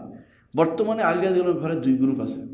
এক গ্রুপ তারে বাড়াইতে তার মর্যাদার উপরে নিয়ে গেছে, আরেক গ্রুপ তাকে কমাইতে তার মর্যাদা দেখতেও চায় না। 2 গ্রুপে চলে গেছে। আল ওয়াসাতু হক হচ্ছে আহলে সুন্নাত ওয়াল জামাতের কাছে। আহলে সুন্নাত জামাতের নিয়ম হচ্ছে এটা, আলী নিঃসন্দেহে জান্নাতি, কারণ রাসূলুল্লাহ সাল্লাল্লাহু আলাইহি ওয়াসাল্লাম জান্নাতি বলে ঘোষণা করেছেন। হ্যাঁ, আলী নিঃসন্দেহে জান্নাতি, এবং আলী নিঃসন্দেহে রাসূলুল্লাহ সাল্লাল্লাহু আলাইহি ওয়াসাল্লামের প্রিয় পাত্রদের একজন। আলী নিঃসন্দেহে 10 জন সুসংবাদ পাত্রদের একজন। আলী রাদিয়াল্লাহু আনহু নিঃসন্দেহে তিনি একজন খলিফাতুর রাবে, এবারে কোনো করা যাবে না। কিন্তু আলী রাদিয়াল্লাহু আনহু অবশ্যই মর্যাদার দিক থেকে আবু বকর, ওমর, ওসমানের পরে, এটা হচ্ছে আহলে সুন্নাত ওয়াল জামাতের আকীদা। এর বাইরে দেখুন খারেজিরা কি করে, আলী কাফের, নাউজুবিল্লাহ। শিয়ারা বলে কি, আলী হচ্ছে সব কিছু, আবু বকর, ওমর কাফের। কেমন হয়ে গেছে, সম্পূর্ণ উল্টা। আহলে সুন্নাত মাঝখানে আছে, আলহামদুলিল্লাহ। যাকে যার মর্যাদায় যেখানে রাখা দরকার সেখানে তারা রাখছে। এটা হচ্ছে আলী রাদিয়াল্লাহু আনহু আমাদের কাজ। তো যেহেতু পরবর্তীতে মানুষের ভিতরে বিভিন্ন রকমের অবস্থা তৈরি হবে আলী রাদিয়াল্লাহু আনহুর বিরুদ্ধে, রাসূলুল্লাহ সাল্লাল্লাহু আলাইহি ওয়াসাল্লাম পূর্ব থেকে সাবধান করেছেন, মান কুনতু মাওলাহু ফাআলিয়ুন মাওলাহু, আমি যার অভিভাবক আলীও তার অভিভাবক, অর্থাৎ ও আলীকে অভিভাবক হিসেবে তার মেনে নিতে পারো। কারণ আলী রাদিয়াল্লাহু আনহুর যুগে তার চেয়ে উত্তম কোনো ব্যক্তি জীবিত ছিল না। কথা বুঝতে পারছি? ওসমান রাদিয়াল্লাহু আনহুর শাহাদতের পরে সবচেয়ে উত্তম ব্যক্তি কে ছিলেন? আলী রাদিয়াল্লাহু আনহু। সুতরাং এতে কোনো সন্দেহ নেই, ওই সময় যে ব্যক্তি আলী রাদিয়াল্লাহু আনহুকে গ্রহণ করে নেবেন, সেই ব্যক্তি রাসূলুল্লাহ সাল্লাল্লাহু আলাইহি ওয়াসাল্লাম তাকে গ্রহণ করার বিষয়টি উল্লেখ করেছেন, ভালো অলি হিসেবে, খলিফা হিসেবে। এরপর রাসূলুল্লাহ সাল্লাল্লাহু আলাইহি ওয়াসাল্লাম আরও বলেছেন, আল ওয়ালাউ লিমান আতাকা, কেউ যদি কাউকে মুক্ত করে তার জন্য তার ওয়ালা, তার অভিভাবকত্ব থাকবে। এটা বুঝাই। ধরেন এই ওয়ালাটা, এটা হচ্ছে একবার আয়েশা রাদিয়াল্লাহু আনহা বাড়ির একজন দাসী ছিলেন, তার বাড়িতে এসে বললেন যে আমাকে আমার যারা এই মনিব আছে, মানে যারা দেখাশোনা করে, ওরা আমার যারা সঈদ আছে, তো ওরা আমাকে বলছে যে তুমি টাকা দিতে পারলে ওরা মুক্তি করে দেবে। এখন নিয়ম হচ্ছে টাকা দিলে সে এমনি মুক্ত হয়ে যায়। তো বলছে আমাকে তো টাকা পয়সা নাই, আপনি আমাকে হেল্প করেন। তো আয়সা রাদিয়াল্লাহু আনহা বললেন যে হ্যাঁ, আমি টাকা দিয়ে দেবো তোমাকে, আমি তোমার অলি হয়ে যাবো। এই হিসেবে পাইছি আলওয়ালা, তোমার সম্পর্ক, আমি তোমার মুরব্বী হিসেবে থাকবো। তখনকার দিনে মুরব্বী হিসেবে থাকাটা আনন্দের মনে করা হতো, যে এর দেখাশোনা আমি করবো, এটা তার পরবর্তী যত কিছু আমি দেখবো, আমারও সে দেখবে, এরকম দায়িত্ব মনে করতো। এটা সুযোগ পেয়ে গেছি, এটা মনে করতো। এইটা শোনার পরে তার গোষ্ঠী বললো যে না না না, তোমার মুক্তি করব, তবে শর্ত হচ্ছে আমাদের কাছে তুমি আমাদের অলি হিসেবে থাকবা। আয়েশা ওদের অলি হতে পারবে না। রাসূলুল্লাহ সাল্লাল্লাহু আলাইহি ওয়াসাল্লাম বলে যে টাকা দাও, এরপর আমি বলতেছি। টাকা দিয়ে মুক্ত আর রাসূল মিম্বরে দাঁড়িয়ে বললেন, মা বালু আকওয়ামিন ইশতারিতুনা শুরুতান লাইসা ফি কিতাবিল্লাহ। কিছু মানুষের কি হলো, এমন কিছু শর্ত দেয় যে শর্ত আল্লাহর কিতাবে নেই। যদি 100 শর্ত হয় সেটা গ্রহণযোগ্য হবে না। যে ব্যক্তি যাকে মুক্ত করবে সে তার ওলি হয়ে যাবে, কারণ তার এখানে অবদান আছে। আর তুমি তো টাকা পাতা, তুমি তো মুক্ত করো নাই, তুমি টাকার জন্য বসে রয়েছো, তুমি কেন ওলি হইবে না? তুমি টাকার জন্য তাকে তুমি হেল্প করো নাই, যে হেল্প করছে সে তার ওলি হবে, সে তার মুরব্বী হবে, দেখাশোনার দায়িত্ব পাবে। সে তার এমনকি যদি কোনো তার ওয়ারিশ না থাকে, সে ওয়ারিশও হবে। এটা শরীয়তের বিধান, ওয়ারিশও হয়। সেই হিসাবে তিনি বলেছেন যে তুমি আয়েশা রাদিয়াল্লাহু আনহা ওলি হবে, এটা রাসূল বলেছেন তুমি ওলি হবে, তা হয়েছে। তো এখানে আমাদের বলা উদ্দেশ্য এটা। তাহলে দেখতে পাচ্ছি আমরা যে ওয়ালি শব্দটি মানুষের একে অপর হইতে পারে, ওলি হইতে পারে, বুঝছেন? মানে একে অপরের ওলি, একে অপরের বন্ধু, একে অপরের সহযোগী, একে অপরের সাহায্যকারী। হ্যাঁ, এটা হতে পারে, কোনো সমস্যা নেই, ইসলামের শরীয়তে অনুমোদিত জিনিস। এই জন্য ওলিউল আমরকে আমাদের রাষ্ট্রপ্রধান, তাই না?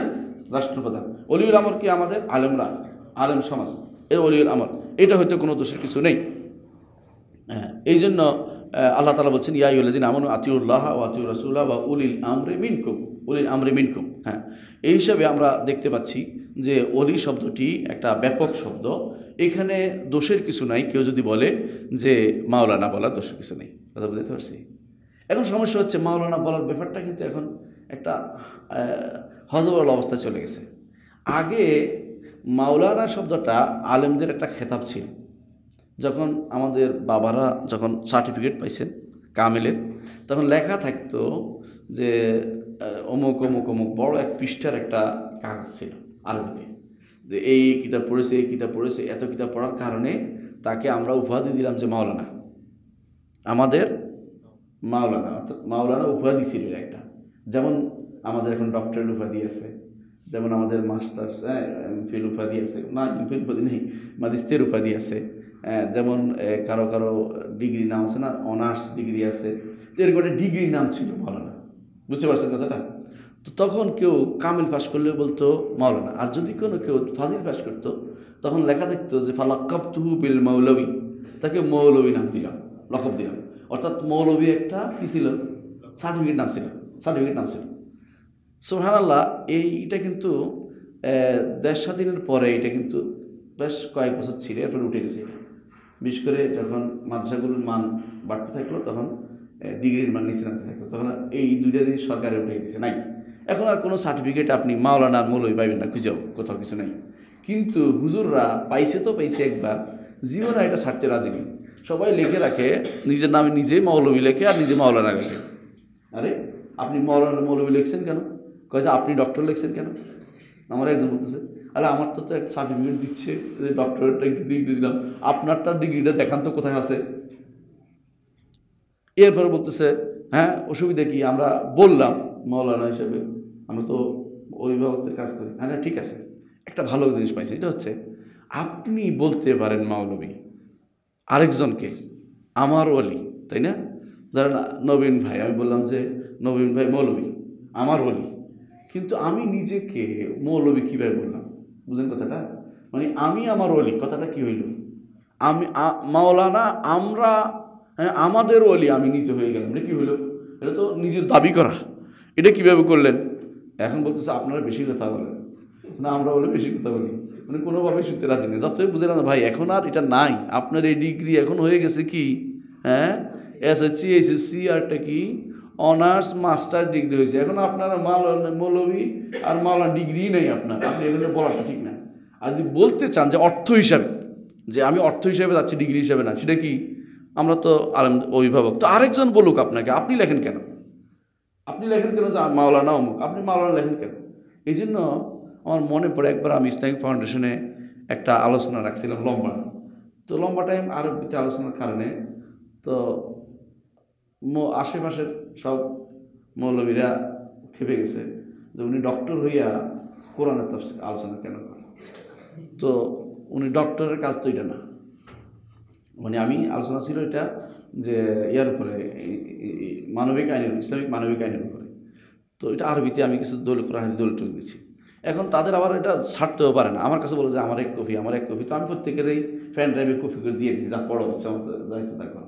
তো এখন ইসলামিক ফাউন্ডেশনের যে ডিজি ছিল, নাম বলবো না আর কি, চিনেন আপনারা, হেও তো দেখতে পারে না যে হয়তো মাওলানা হইতেই শব্দ, কিন্তু আমার তো নিচে আইসিএসির পক্ষ থেকে স্পেশাল ডেলিগেট হিসেবে গেছি, বাধা দিতে পারে না, কারণ আমি তো হচ্ছে ওদের মেহমান হিসেবে যাইনি, আমি এর উপরস্থ মেহমান হিসেবে গেছি। তো এখন এরপরে আমাকে বলতেছে একজন এসে, আপনি এত সুন্দর আরবি বলতে পারেন, বলতে লিখছেন, আপনি কি মাওলানা পাস করছেন? দেখেন মাওলানা পাস বুঝি নাই তো, আমি কামাল পাস করছি। ওই তো বুঝছি, তো এতক্ষণ পর্যন্ত বলেন নাই, আপনি লেখেন না কেন মাওলানা? তা আমি বললাম যে আমি যে মাওলানা আমি নিজে দেখবো, আমি কার মাওলানা হব?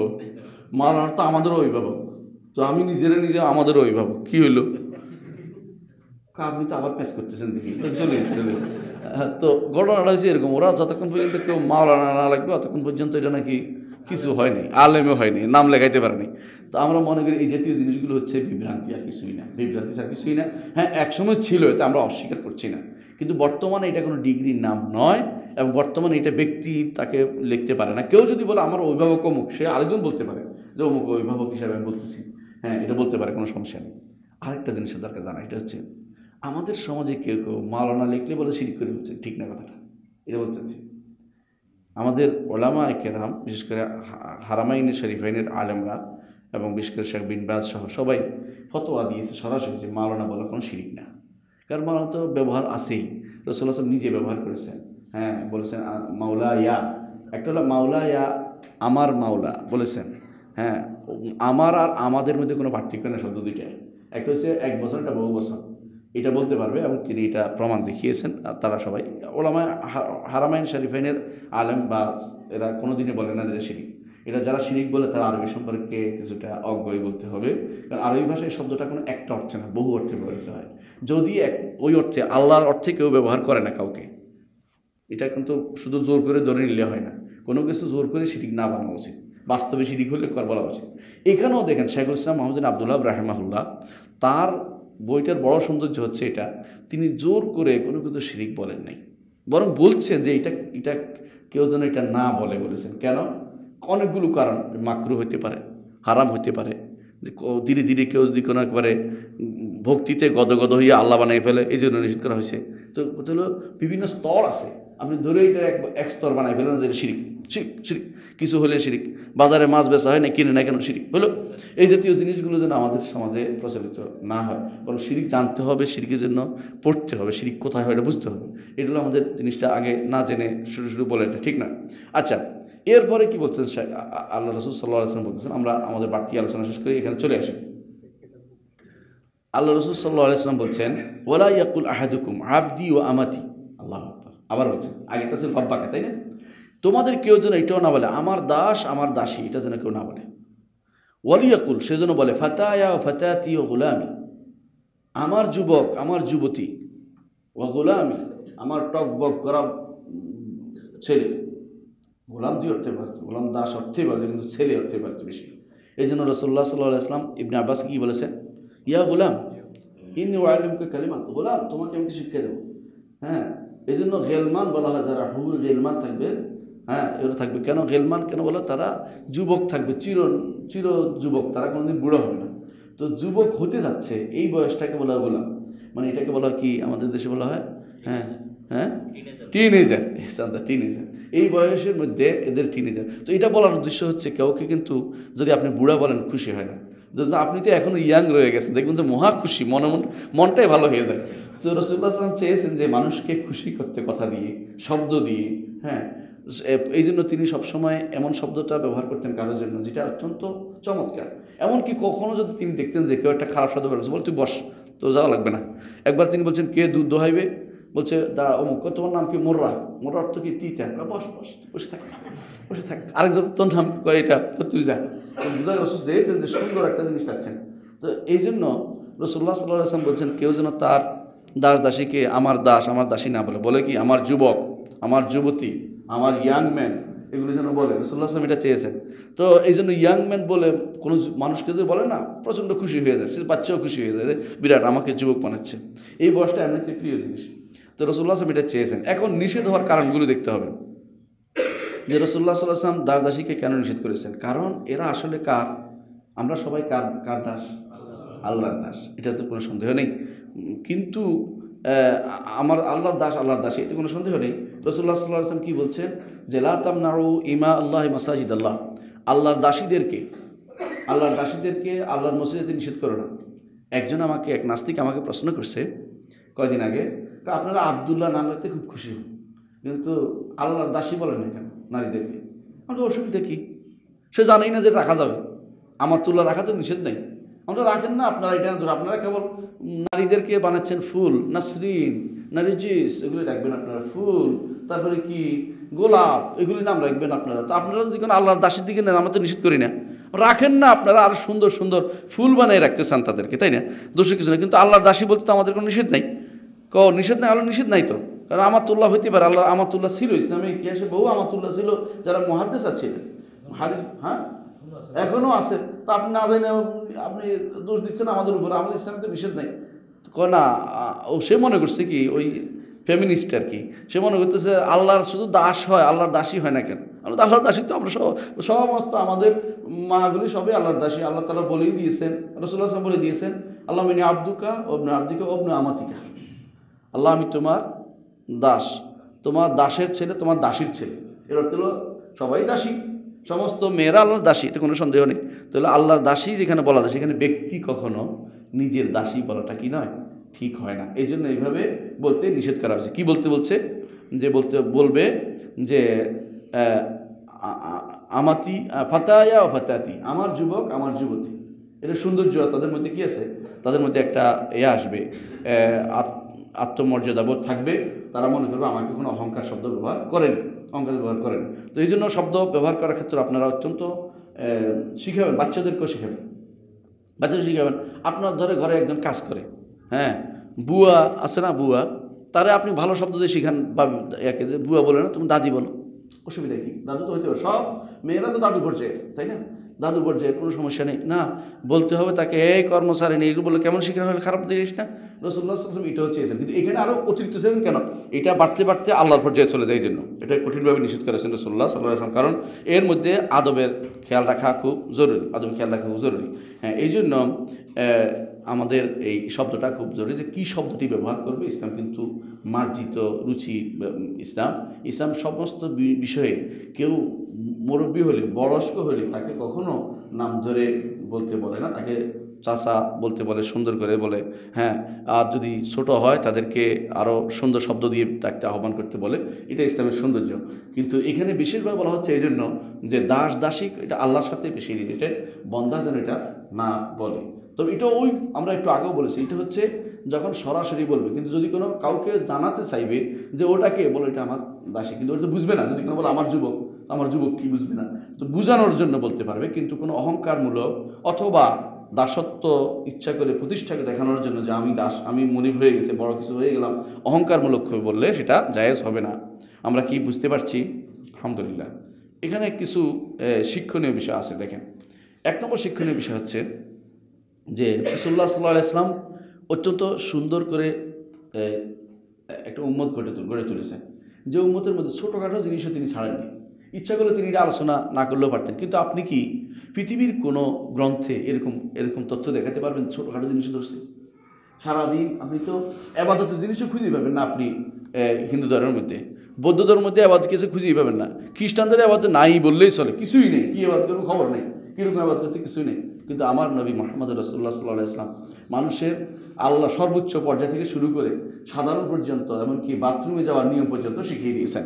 আল্লামাকুম নবিয়ুকুম কুল্লু শাই হাত্তাল খেরাআ, তোমাদের নবী তোমাদেরকে সব শিখিয়ে দিয়েছেন, এমনকি বাথরুমে যাওয়া শিখিয়ে দিয়েছেন। বলে আজাল, অবশ্যই হ্যাঁ, আমাদের নবী আমাদেরকে ওইটাও শিক্ষা দিয়েছে, বাথরুমে যাওয়ার নিয়মটাও শিক্ষা দিয়েছেন। আমাদের নবী কোনো কিছুই ছেড়ে যান না। এটা হচ্ছে আমাদের ইসলামের সৌন্দর্য। রাসূলুল্লাহ সাল্লাল্লাহু আলাইহি ওয়াসাল্লাম সব কিছু শিখিয়েছেন, কোন কথাটা বলতে হবে, কোন কথাটা ছাড়তে হবে, কোন কথাটা সৌন্দর্যমণ্ডিত, এটাও রাসূলুল্লাহ সাল্লাল্লাহু আলাইহি ওয়াসাল্লাম দেখিয়ে দিয়েছেন, বলে দিয়েছেন। হ্যাঁ, এর মধ্যে এটা হচ্ছে আব্দি ও আমাতি, আমার দাস আমার দাসী না বলে বলবে ফাতায়া ও ফাতায়াতি, আমার যুবক আমার যুবতী বলবে। এটা হচ্ছে রাসূলুল্লাহ সাল্লাল্লাহু আলাইহি ওয়াসাল্লামের শিক্ষার নিয়ম।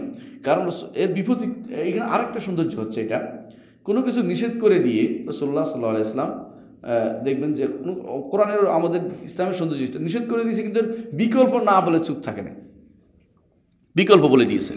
যেমন কোরআনে কারিমে আল্লাহ তাআলা বলছেন যে হে ঈমানদারগণ লা তাকুলু রায়না, হে ঈমানদারগণ তোমরা রায় না বলিও না, ওয়াকুল উনজুরনা, তবে বলো কি উনজুরনা। রায় না অর্থ কিন্তু দেখা, কিন্তু রায় না অর্থ ভিন্ন বিকৃতি করতে পারে, বলে হচ্ছে বিকৃতি করার সুযোগ নেই, বলে যে উনজুরনা, আমাদের দিকে তাকান, আমার দিকে তাকান। খেয়াল করেছেন যে আমার দিকে তাকানোর এই যে নির্দেশনা, এটা কিন্তু বিকল্প। কোনটার বিকল্প? রায়নার বিকল্প। ঠিক এখানে রাসূলুল্লাহ সাল্লাল্লাহু আলাইহি ওয়াসাল্লাম তিনি যখন বলছেন তোমরা কেউ যেন দাস দাসী না বলো, তখন কি বলবে? বিপদ না? তো বিপদের সময় রাসূল কিন্তু উত্তরটা দিয়ে দিয়েছেন, বলেছেন কি বলবে? ফাতায়া ও ফাতায়াতি, আমার যুবক আমার যুবতী, অথবা আমার ইয়াং ম্যান, আমার যারা হচ্ছে টিনেজার, মানে এখন অত্যন্ত তরুণ শব্দটা তরুণ, আমার তরুণ ছেলে, হ্যাঁ হ্যাঁ যুবক ছেলে, এরকম বলতে বলেছে। তাহলে এটা একটা সৌন্দর্য ফুটে ওঠে। এটা যে বিকল্প বলে দিয়েছেন সবসময়। হ্যাঁ, এর মাধ্যমে মানুষ হারাম থেকে দূরে থাকতে পারে, কারণ হারাম থেকে দূরের বিকল্পটা বলে দেওয়া হয়েছে। রাসূলুল্লাহ সাল্লাল্লাহু আলাইহি ওয়াসাল্লাম বলেই দিয়েছে, দেখেন যখনই কিছু বলছে বিকল্পটা কিন্তু বলে দিয়েছে, এটা করো, এটা করো, এটা না মানে এটা করো, এটা বলে দিয়েছেন। এটা একটা সৌন্দর্য। আরেকটি সৌন্দর্য হচ্ছে এখানে ইসলাম যে প্রশস্ত। ইসলাম এমন কিছু জিনিসের মানুষ কোনোদিন বলতে পারবে না যে এই জিনিসটা ইসলামের খুঁজে পাচ্ছি না, এর বিকল্প কি হতে পারে, খুঁজে পাবে না। হ্যাঁ, সাধারণ মানুষ না পেতে পারে, কিন্তু যারা ইস্তেমবাদ করে লা আলিমাহুল্লাযিনা ইস্তামবিতুনা মিনহু, আল্লাহ বলছে যারা ইস্তেমবাদ করে, মাসালা বের করে, তারা এটা উত্তর বের করতেই হবে। এই জন্য যদি অনেক আলেম থাকে, শরীয়তের বিধান হচ্ছে অনেক আলেম থাকে, একজন মানুষ উত্তর না দিয়ে কেবল অন্য আলেমের দিকে পাঠাবে, এতে কোনো সন্দেহ নেই। কিন্তু যদি কোথাও আলেমের অভাব হয়, তখন মানুষ উত্তর দিবে। আমি বুঝাতে পারছি?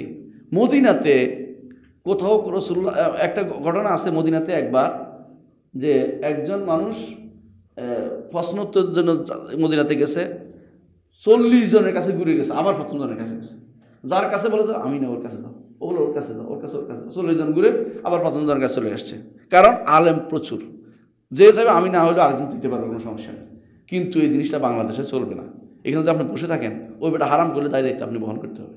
কারণ আপনি জানেন যে সে হারাম কাছে চলে যাবে, আপনি বললেন যে আমার কাছে না, আমি জানি না, জানেন, চুপ করে রইলেন, এই আবার খুঁজতে কারোর পাইল না, হারাম করতে থাকলো, আপনি গুনাহগার হবেন। কারণ আপনি এইখানে বা এই আলেমের সমাজের অভাব, এখানে কোটি মানুষ, 20 কোটি মানুষের মধ্যে আপনি 20 জন ভালো আলেম খুঁজে বের করতে পারবেন না। কোটি মানুষে একজন পাইছে, তাহলে সেখানে হচ্ছে এক মসজিদে 40 জন পাইছে, আপনি কয়জনের দরকার? এটা হচ্ছে পার্থক্য এখানে। হ্যাঁ, তো এই জন্য যেখানে ইলমে দ্বীনের প্রশস্ততা নাই, মানে কম আছে, সেখানে আলেমদের নিজেদের এই বিষয়টা প্রশস্তের সাথে জানতে হবে, যাতে করে মানুষ জ্ঞানের মধ্যে কোনো রকমের ত্রুটি না হয়। আচ্ছা, আরেকটা জিনিস আছে, আর কিছু মাসাইল কথা উনি বলেছেন যে কি কি শিক্ষা আমরা পাইলাম এই আজকের দর্শ থেকে। 1 নম্বর হচ্ছে আন্নাহি আন কাউলি আবদি ও আমাতি, এটা বলা নিষেধ। আবদি ও আমাতি বলা নিষেধ, আমার দাস আমার দাসী বলা নিষেধ। হ্যাঁ, এখন দাস দাসী নাই, কিন্তু মাসালাটা বলার উদ্দেশ্য অনেকগুলো। আপনারা কিন্তু এখান থেকে দেখছেন যে এটা কিন্তু অন্য দিক থেকেও কী হয়, এটা আমাদের অনেক মানে আমাদের জিহ্বাকে, আমাদের রসনাকে সংযত করবে, এবং আমাদের কথা বলাকে সব করবে, মার্জিত করবে, আমাদের ভাষাকেও সুন্দর করবে। এই জন্য এটাকে আমাদের শিখতে হবে। এরপর বলেছেন লা ইয়াকুল আব্দু রাব্বি, ব্যক্তি যেমন মনিব যেমন বলবে না আমার দাস দাসী, তেমনিভাবে দাস দাসীও বলবে না আমার রব। উভয় দিক থেকে নিশ্চিত হচ্ছে, দাস দাসীও বলবে না কি আমার রব বলবে না, কেন? রবকে একমাত্র আল্লাহ তাআলা। হ্যাঁ, অনুরূপভাবে কেউ তাকে বলবে না, অন্য কেউ যেন তোমার রবকে খাওয়া, এটাও যেন না বলে। আচ্ছা, 3 নম্বর যে শিক্ষা আমরা পাই, তালিমুল আউয়াল কাউলা তাওলিমুল আউয়ালি কাওলা ফাতায়া ওয়া ফাতাতি গুলাম, শিখাই দিছে রাসূলুল্লাহ সাল্লাল্লাহু আলাইহি ওয়াসাল্লাম যে কেউ যদি যে অর্থাৎ মনিব কি বলবে, আমার দাস আমার দাসী বলবে না, কিন্তু কি বলবে, আমার যুবক আমার যুবতী আমার তরুণ, এটা বলবে, আমার তরুণ বলবে। হ্যাঁ, 4 নম্বর হচ্ছে যে দাস কি বলবে, এটাও শিক্ষা দিচ্ছে। দাস কি বলবে, যে আমার সৈয়দ এবং আমার মাওলা, আমার সৈয়দ এবং আমার মাওলা, আমার অভিভাবক শব্দটা খুব সুন্দর, আমার অভিভাবক, যেটা ইসলাম বাংলা ভাষায় ব্যবহার হয়। এবং আমার কি নেতা, আমার নেতা এবং আমার অভিভাবক বলতে পারে, কিন্তু রব বলতে পারবে না। খামিসা 5 নম্বর যে সেটা, এটা হচ্ছে যে এটা উদ্দেশ্য কি, উদ্দেশ্য হচ্ছে তাওহীদটাকে হেফাজত করা, হেমায়েতুত তাওহীদ হেফাজত, যাতে করে কথা বলতে বলতে এক সময় না সে অহংকারী হয়ে যায়, মুতাকাব্বির হয়ে যায়। আর যদি তাকাব্বুর হয় তখন এটা কী হবে জানেন, শিরক কোথায় হবে, শিরক ফি রুবুবিয়্যাহ হয়ে যাবে। শিরক ফি রুবুবিয়্যাহ, একজন মানুষের অহংকার বলে আমার দাস আমার দাসী, তোর কী হবে, নিজেকে আল্লাহর জায়গায় বসাচ্ছে। আর আল্লাহর জায়গায় বসালে সে হয়ে যাবে রবের জায়গায় বসার কারণে সে শিরক ফি রুবুবিয়্যাহ হয়ে যাবে। এই জন্য ইসলাম এটাকে নিষেধ করা হয়েছে। আজকে আমরা একটা দর্শে নিলাম, 8টা দর্শ কি নিতে পারবো, সময় হবে না, একটু দ্বিতীয় দর্শ হচ্ছে আজকের আলহামদুলিল্লাহ বাবুন, আরেকটা দর্শ আমাদেরকে আজকে দেওয়া হচ্ছে, এটাও আদবের সাথে সম্পৃক্ত। আগেরটাও ছিল আদব, শিক্ষা দেয়া যে তাওহীদের একটা আদব আছে, এখানেও তাওহীদের একটা আদব আছে। আগেরটা ছিল উভয়ের পক্ষ থেকে, যে একজন ব্যক্তি কখনো দাস হইতে পারে, কখনো কি হইতে পারে, আবার মনিবও হয়ে যেতে পারে। দেখেন সুলতান মাহমুদ কোচ নাম শুনেছেন আপনারা, সুলতান মাহমুদ কোচ বলা হয়। হ্যাঁ, উনি কিন্তু এক সময় দাস ছিলেন, পরে তিনি মনিব হয়েছেন, তার অধীনে অনেক দাস ছিল, মামলুক বংশে তাদেরকে বলা হয়। এবং সুলতান কুতুবউদ্দিন আইবেক, তারপরে সুলতান ইলতুৎমিশ, হ্যাঁ, এরা কিন্তু পাক ভারতের এক সময় রাজা ছিলেন, অথচ তাদের অধীন তারা কিন্তু এক সময় আবার দাসও ছিল, পরে স্বাধীন হইয়া তারা রাজা হয়েছেন, তাদের অধীন আবার দাসী ছিল। তাহলে বোঝা গেল মানুষ এক এক সময় এক এক অবস্থায় করে, তাদের প্রত্যেক অবস্থা তার কী করণীয় এই বিষয়টা ইন্ডিকেট করে আমরা আলোচনা করেছি। এখন আসছি আমরা এমন একটা জায়গা যেখানে যে মানুষ দুনিয়ার বুকে একে অপরের কাছে অনেক কিছু চায় মাঝে মধ্যে, যে আমাকে এইটা দরকার, আমার এইটা দিন, আমার ওইটা দিন। এই চাওয়ার ক্ষেত্রে কিছু ইসলামিক নীতি রয়েছে। ওখানে যেমন রুবুবিয়্যাতে শিরক হয় বলছিলাম না, এইখানে হয় উলুহিয়্যাতে শিরক। এই জন্য এটাকে উনি সাথে সাথে নিয়ে আসছেন। শাইখ হোসেন মাহমুদ আব্দুল ওয়াহাবের কথার সৌন্দর্য খেয়াল করেন, রুবুবিয়্যাতে যেভাবে কথার মধ্যে শিরক হয়ে যেতে পারে নিষেধ করা হচ্ছে, এখানেও উলুহিয়্যাতে শিরক হয়ে যেতে পারে। কারণ ধরেন চাওয়াটা কার কাছে চাইতে হবে, বন্দা কার কাছে চাইবে, ওই যে সাআলতা ফাসআলিল্লাহ, চাওয়াটা কি ইবাদত না, ইবাদত। কিন্তু যদি আপনার কাছে চেয়ে বসি আমি, কখনো কখনো এটা নিষেধ পর্যায়ে পড়ে যায়। শাইখুল ইসলাম ইবনে তাইমিয়া রাহমাতুল্লাহ আলাইহি, তার একটা কিতাব আছে আল ওয়াসিতা বাইনাল হাক্কি ওয়াল খালক, আল্লাহকে পেতে মাধ্যম গ্রহণ, এই নামে এই গ্রন্থটা আমি অনুবাদ করেছি এবং এটা খুব আলহামদুলিল্লাহ বিভিন্ন সবুজপত্রে প্রকাশিত হয়েছে। ও বিল মুনাসাবা, মানে বলে রাখি, আজকে আপনারা এখানে কিছু আমাদের মুজিবরের কাছে বই পাবেন, শাইখুল ইসলাম ইবনে তাইমিয়া রাহমাতুল্লাহর উপর একটা বই, এটা অনেক পয়সা দিয়ে ছাপাইছি, আপনারা এটা টাকা দিয়ে কিনে নিয়ে যাবেন প্রত্যেকে। মানে বেশি পয়সা আমার পকেট থেকে গেছে তো এই জন্য কষ্ট লাগছে বেশি, অন্য সময় আর তো বলতাম না, এটা কিনে নেবেন প্রত্যেকে, এটা এই জন্য পড়বেন, এই লোকটার জীবনী পড়লে আপনাদের জীবনীর সাথে সাথে আকীদাটাও পরিশুদ্ধ হবে। এটার প্রত্যেকটা পরতে পরতে সহি আকীদা তুলে ধরা হয়েছে। শাইখুল ইসলাম ইবনে তাইমিয়া ছিলেন এমন এক মর্দে মুজাহিদ, যার জীবনী পড়তে শুধু ভালোবাসতে ইচ্ছা করবে আপনার মনে হবে যে এইরকম একজন মানুষকে যদি আমার এই সন্তানরা দিয়ে এরকম হইতো। আমার এক বন্ধু আছে মদিনা ইউনিভার্সিটিতে পড়ে, তার ছেলের নাম রাখছে ইবনে তাইমিয়া। তোর বেটা তো বোকা, ইবনে তাইমিয়ার ছেলে, তুই এটা তোর ছেলে, ইবনে তাইমিয়ার ছেলে না। কারণ আমি ওরা এত ভালোবাসি আর শব্দ এটা বাদ দিতে পারছি না, তাহলে এটা হবে না। তো এই গ্রন্থটা আপনারা একটু কষ্ট করে, আমি ইচ্ছা করে অ্যাড দিচ্ছি, কিছু মনে করলে এটা দরকার, এই জন্য, কারণ এটা আপনাদের ঘরে থাকলে যেন সহি আকীদা কথা বলবে এবং আপনার মধ্যে ইমানি তেজ থাকবে। প্রত্যেকেই কিনে নেবেন। আমি জানি না তার দাম কত ধরছে, সেই হিসাবে নিয়ে যাবেন, আলোচনা করে, বেশি ধরবেন আশা করি। তো এটা নেবেন না, যতটুকু পারেন, মনে করবেন এটা নিজের জন্য সদকা এবং ভবিষ্যৎ প্রজন্মের জন্য সদকা হিসেবে নিয়ে যাবেন। এটা একটা অনুরোধ রইল আপনাদের কাছে। তো শাইখুল ইসলাম ইবনে তাইমিয়া রাহমাতুল্লাহর কথা আসছিল, এটা বলছিলাম শেখ হুসাইন ইবনে তাইমিয়া রহমতুল্লাহ আলাইহি বলেন যে কেউ কাউকে দোয়া চাওয়াটাও তিনি নিষেধ করতেন, এত কঠিন করতেন। উনি বলতেছে দেখা যায় না রাসূলুল্লাহ সাল্লাল্লাহু আলাইহি ওয়াসাল্লাম কোনোদিন কাউকে বলেছে তুমি আমার জন্য দোয়া করো। মানে সাহাবায়ে কেরামের মধ্যে সাধারণ কেউ আসে দোয়া করতে বলতো না, মানে বেদুইনরা এসে বলতো। তো উনি বলতেন যে বেদুইনরা এসে বলতো ইয়া রাসূলুল্লাহ দোয়া করেন আমাদের জন্য যাতে বৃষ্টি হয়। তো খেয়াল করছেন, অথবা আমার চোখ দেখি না বৃষ্টি, কিন্তু কোনো আবু বকর, ওমর, ওসমান রাদিয়াল্লাহু আনহু আসে কোনোদিন বলেন ইয়া রাসূলুল্লাহ আমার দোয়া করেন, আমার দোয়া করেন, আমার জন্য দোয়া করেন। তো রাসূল ব্যস্ত হয়ে থাকতেন দোয়া নিয়ে। বোঝা গেল এই সিস্টেমটা আমাদের সমাজে যে আসছে, এটা আরেকজনের কাছে নিজেকে কী করা, আরেকজনের কাছে নিজেকে সমর্পণ করে দেয়, এটা ঠিক নয়। বরং মানুষ একমাত্র আল্লাহর কাছে সবসময় সমর্পিত হবে, এটা হচ্ছে নিয়ম। এই জন্য দোয়া করার ক্ষেত্রে আমি ওই বইটা পড়লে আপনি বুঝবেন, এটা আল্লাহকে পেতে মাধ্যম করে এখানে এটা উল্লেখ করেছি। এটা তার দৃষ্টিভঙ্গি এবং এটা কিন্তু ফেলে দেওয়ার মতো নয়। বরং এটা বলতে পারেন যে রাসূলুল্লাহ সাল্লাল্লাহু আলাইহি ওয়াসাল্লাম তো একদিন উমরকে বলছে যে তুমি তো উমরা করতে যাচ্ছ, আমার জন্য দোয়া করো, এটা ভুলে যেও না এ ভাই আমাকে আমার জন্য দোয়া করতে। এটা কিন্তু হাদিস শুদ্ধ না। শুদ্ধ হলে এটা দলিল হতো ওনার বিরুদ্ধে, ইবনে তাইমিয়ার বিরুদ্ধে, কিন্তু হাদিসটা শুদ্ধ না। দেখা গেছে রাসূলুল্লাহ সাল্লাল্লাহু আলাইহি ওয়াসাল্লাম কখনো বলেন নাই যে তোমরা আমার জন্য দোয়া করো কখনো, বরং বলছে তুমি আল্লাহর কাছে চাও, আমার কাছে আমার জন্য সুপারিশের সাল্লাল্লাহু আলাইহি আল্লাহর কাছে চাও যেন আল্লাহ আমাকে সুপারিশের ক্ষমতা দেয়, এটা বলছে। তো এটা বলে নাই যে আমার জন্য দোয়া করো, আমাদের এটা করো, আমার এটা কিছু বলে নাই। তো এই জন্য ইমানদার সবসময় প্রত্যেকটি কাজে আল্লাহর কাছে দ্বারস্থ হবে, এটা হলো নিয়ম, এটা হলো নিয়ম। এই জন্য এটা করতে করতে সাহাবায়ে কেরামের মধ্যে দেখেন সুবহানাল্লাহ, আমি যেটা বলতে চাচ্ছিলাম সেটা হলো রাসূলুল্লাহ সাল্লাল্লাহু আলাইহি ওয়াসাল্লাম উল্লেখ করেছেন যে এমন কিছু সম্প্রদায় জান্নাতে যাবে বিনা হিসাবে, তাই না? 70,000 এবং মা কুল্লে 70,000 প্রতি হাজারের সাথে আবার 70,000, এটাও হাদিস আছে, শুদ্ধ হাদিস। 70-এর সাথে আরও 70, প্রত্যেকটা 70। এর অর্থ হচ্ছে অনেক মানুষ যাবে। কারা এরা? এরা হচ্ছে যারা কারো কাছে বলে না যে আমার একটু ঝাড়ফুঁক দেন,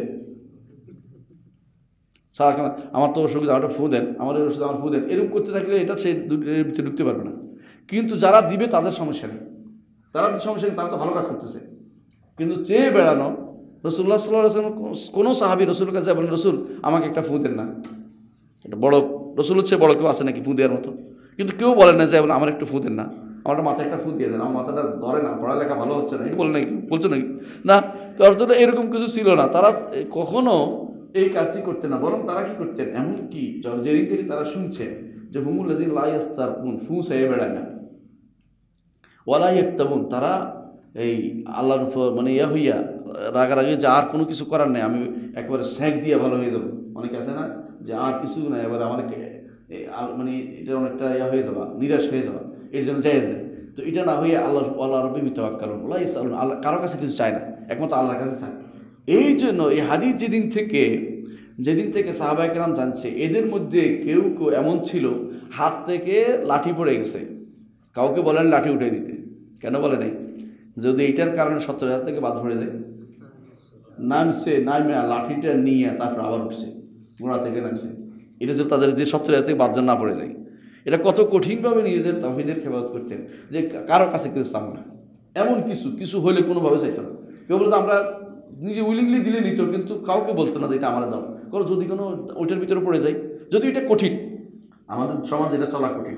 আপনি আপনার ওয়াইফকে বলেন যে আমার জামাটা দাও, এটা দাও, এটা তো চলতে হয়। কিন্তু ওনাদের ছিল অত্যন্ত বেশি ভয় ছিল যে না জানি 70-এর থেকে দূরে চলে যায়। দেখুন রাসূলুল্লাহ সাল্লাল্লাহু আলাইহি ওয়াসাল্লাম যখন এই হাদিসটা বললেন যে 70,000 বিনা হিসাবে জান্নাতে যাবে বেগারে হিসাব, তখন এক সাহাব ওকাশা ইবনে মুহসিন রাদিয়াল্লাহু আনহু তিনি দাঁড়িয়ে বলেন ইয়া রাসূলুল্লাহ দোয়া করেন আমি যেন এর অন্তর্ভুক্ত হতে পারি। রাসূলুল্লাহ বলেন আনতা মিনহু, তুমি তাদের অন্তর্ভুক্ত হও। আরেক সাহাবী এসে বলেন ইয়া রাসূল আমাকেও, মানে এটা মনে যেন শুরু হলো আর কি। রাসূলুল্লাহ সাল্লাল্লাহু আলাইহি ওয়াসাল্লাম বললেন যে না, বলেন যে তুমি নিষেধ করেন না, মনে কষ্ট আসবে দেখে, কিন্তু একটা শব্দ বলছে সাওয়াকা বিহি ওকাশা, ওকাশা তোমার এটা নিয়ে গেছে। উদ্দেশ্য হচ্ছে তোমার মধ্যে ওই ক্যাটাগরি দেখছি না যে ক্যাটাগরি আমি ওকাশার মধ্যে দেখেছি। বলছে বুঝে গেছে। এখন তারাও নিরাশ করেন নাই, সে বুঝছে যে আর ওকাশা তো আগে নিয়ে গেছে, আমি আর কি বলবো। কিন্তু আসলে উদ্দেশ্য হচ্ছে এটা যে ক্যাটাগরিক্যাল ব্যাপার আছে, যে কার কীরকম অবস্থা এটা রাসূল জানতেন, সেই হিসাবে বলেছেন। কারণ এরা আল্লাহর উপর ভরসা এত মারাত্মক যে কোনোদিন কারো চিন্তা করতো না এই বিষয়টি নিয়ে। তো এই বিষয়টাকেই আমাদের শাইখুল ইসলাম মুহাম্মদ বিন আব্দুল ওয়াহাব রাহিমাহুল্লাহ একটা অধ্যায় বিন্যাস করেছেন। সেই অধ্যায়টা হচ্ছে বাবুন লা ইউরাদ্দু মান সাআলা বিল্লাহ, আল্লাহর নামে কিছু চাইলে সেটাকে রদ করা যাবে না। আল্লাহর নামে কিছু চাইলে তাকে ফেরত দেওয়া যাবে না। আল্লাহর ওসিলায় কিছু চাইছে, আল্লাহর ওয়াস্তে কয় না, আল্লাহর রাস্তে বলার বিধান কি, চাইলেই বিধান কি, দিতে হবে কিনা, এই বিষয়ে ইনশাআল্লাহ লম্বা আলোচনা আছে। আমরা আজকে এটুকুই সীমাবদ্ধ রাখবো। আশহাদু আল্লা ইলাহা ইল্লাল্লাহ ওয়া আশহাদু আন্না মুহাম্মাদান রাসূলুল্লাহ।